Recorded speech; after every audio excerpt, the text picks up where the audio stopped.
Yeah. Mr. Speaker. Order. Mr. Speaker. I'll come to you. Yes.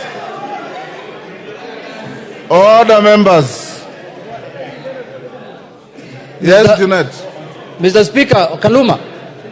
Mr. Speaker, they normally say in Parliament, what you communicate is what is communicated, and that is what is final.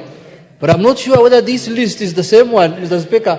We cannot change your records in Parliament, but we are really in doubt whether this is the real one. But we shall wait.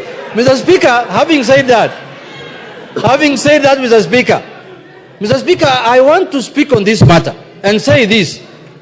Mr. Speaker, this time and this period in Parliament, Mr. Speaker, I want to tell members, my colleagues, that vetting of these CSs is not going to be business as usual. This time, Mr. Speaker, and this time, Mr. Speaker, I repeat for the third time, if somebody is not suitable, if somebody is not capable, if somebody doesn't have the capacity, we are going to throw him out, Mr. Speaker. We must do justice to Kenyans, Mr. Speaker, and we must do our work properly this time, Mr. Speaker. Mr. Speaker, I participated in the vetting of the last CSs, Mr. Speaker.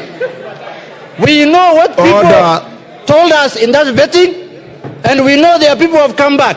If your records of net worth is not colluding or is not balancing, Mr. Speaker, just know we will throw you out of the window, not even the door. Mr. Speaker, the responsibility of making sure who is suitable and who meets the requirement of becoming a CS is vested in this House, Mr. Speaker, through the Parliamentary Approval Act.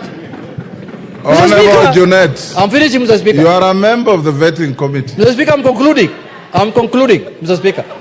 Mr. Speaker, it is this House that is going to make sure it is this House that is going to make sure, Mr. Speaker, Kenyans get value for their money.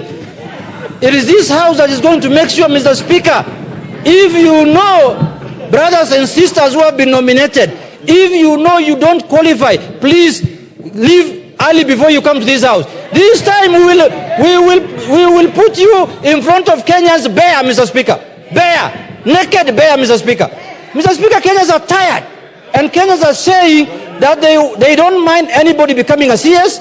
They want to have CSs in offices, but they want to have the right people who are qualified, Mr. Speaker. And we are going to do our constitutional mandate, Mr. Speaker, to make sure, especially